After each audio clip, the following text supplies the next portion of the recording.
So everybody is talking about this damn speech by Ricky Gervais.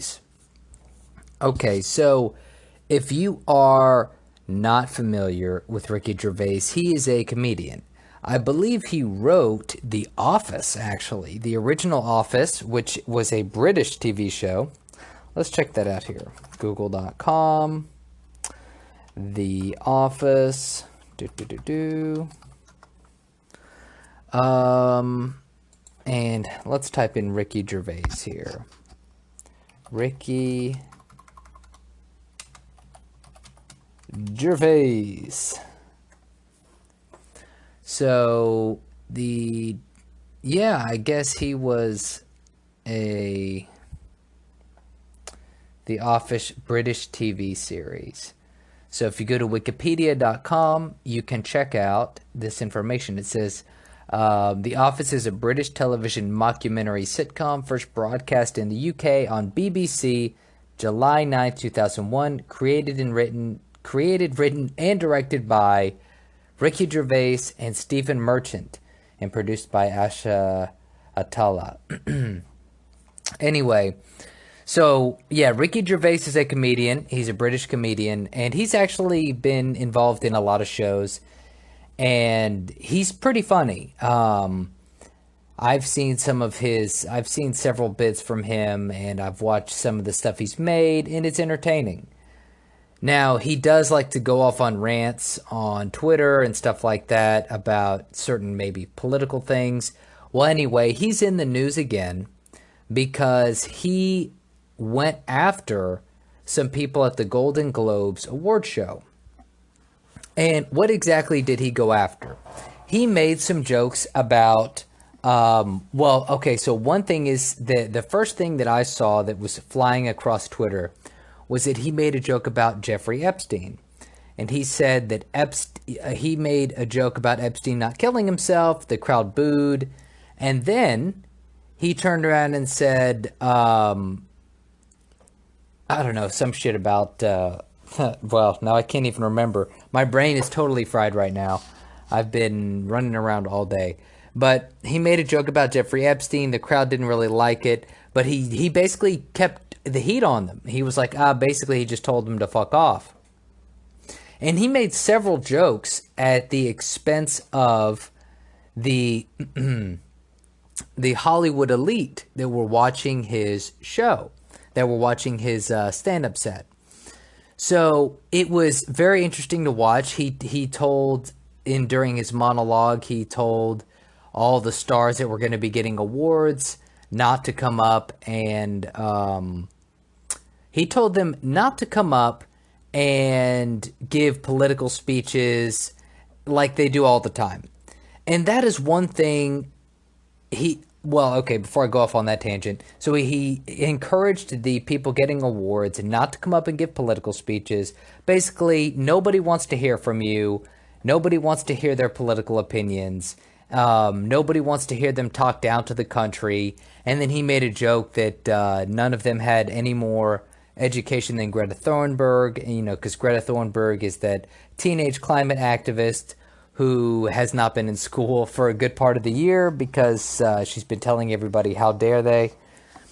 And it was, it's funny because a lot of people that are conservatives are like super happy and excited about it. And I understand, because the situation in the country is that the culture is so skewed to the left that many people are extremely excited when some kind of entertainer does not just destroy or does not agree with the radical left-wingers. And, Ricky Gervais, I think, is kind of annoyed and pissed off with the woke culture, and rightfully so. A lot of comedians are. I have made several podcasts about this situation, that comedians, I listen to a lot of comedians' podcasts, and a lot of them are not happy with the super woke culture that we're experiencing in the United States and in Europe. But my criticism of comedians has been nobody has been standing up to it. So a lot of the comedians I follow or listen to, they'll make jokes about it, they'll talk about it sometimes on their podcast, but they're not making big stands against it, like say how Dave Chappelle did, or how Ricky Gervais just did. And for me, I've said so before. These people, they don't understand how, what's on the line. That if the culture goes too far left, then they will lose their ability to speak freely. They will lose sponsorships. They will lose, they will be kicked off platforms if the radical left wingers do succeed. And this is why I like to say all the time, yes, you always want to watch out for the radical right and the radical left, of course. But the issue in the United States that we have, the existential problem, the problem that is on the horizon that risks ending many people's ability to do, to say what they need to say or say what should be said, that is not coming from the right. That is coming from the left. In fact, there's actually there's a lot of criticism from people on the right about other people on the right that are saying, like, look, Republicans, and not just Republicans, but conservatives are reactionary. They're not driving culture. They're just sitting back and complaining that everything's going too far left. And I would agree. I do think that is pretty much the case. So anyway, Ricky Gervais was just, talking a lot of shit about the radical left, making fun of them being super woke. He made fun of some Hollywood people for not. He made a joke about Harvey Weinstein, comparing it to that movie Bird Box, because everyone in the movie Bird Box pretends that they don't know. They close their eyes so they don't see what's happening. And he was saying that's what people did with Harvey Weinstein. And I thought that was it's insightful, and it's also obvious. And I'm glad, it's nice that somebody finally came out and said it, because all of this is one thing that so many Americans are tired of, is getting lectured and ridiculed by people that are in Hollywood, by professors, by people that are actually just pieces of shit. Like, they're just genuinely pieces of shit. And then they turn around and say that you're a bad person because, you said the word retard. Or you're a bad person because you voted for Trump. And there's just it's hard to know sometimes if the people that are so stupid, it's hard to know if some of these Hollywood types if they genuinely believe the stuff that comes out of their mouth, if they've actually thought about it, or if they're simply a mouthpiece for something that they don't understand. As something that Jordan Peterson used to say is that people don't have ideologies, ideologies have people. And that is so applicable to so many people. I mean, honestly, that's applicable to a lot of people. A lot of people simply have ideologies. They're possessed by ideologies. Right, that's what you see with Antifa. You see that with socialists. You see that with the woke crowd, the super woke crowd. And what they do is everything in their mind aligns with a set of ideological principles, whether that be, and it's right now, people on the right do it too, and on the left, it's always about racism and classism. Everybody hates, white men. You have to hate white men if you are on the radical left. And everything has to be about imperialism, American imperialism. There's absolutely no nuance to looking at history. There's no nuance of looking at the future. There's no nuance about looking at the present. And these people are absolutely out of their fucking minds. And they have a lot of power within the culture right now, unfortunately. So, it's so funny, in talking about nuance, I met this guy, I'm here in Taipei, and I went to a hostel that I stayed at previously, and there was, just to meet some interesting people. I met some really interesting people last time, so I just wanted to see, what kind of new friendships could I make.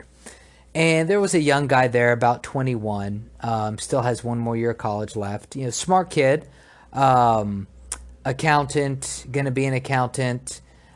And he's got a little bit of traveling under his belt, but just traveling in the very superficial sense, like took a couple weeks off to kind of like run through a couple places in Europe or something like that, ran through a couple places in Asia.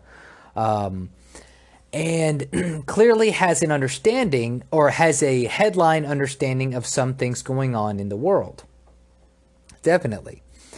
And but no deep he has no either deep knowledge or insight, or should I say, nor had he put any deeper thought into any questions or any topics. Because we talked about a couple things, and it was just clear that he was able to, if you brought up a topic, he could mention something about the topic, but there was no value added, is the best way to put it. There was no interesting perspective. Um, there was nothing added. That's the best way I can put it. Now,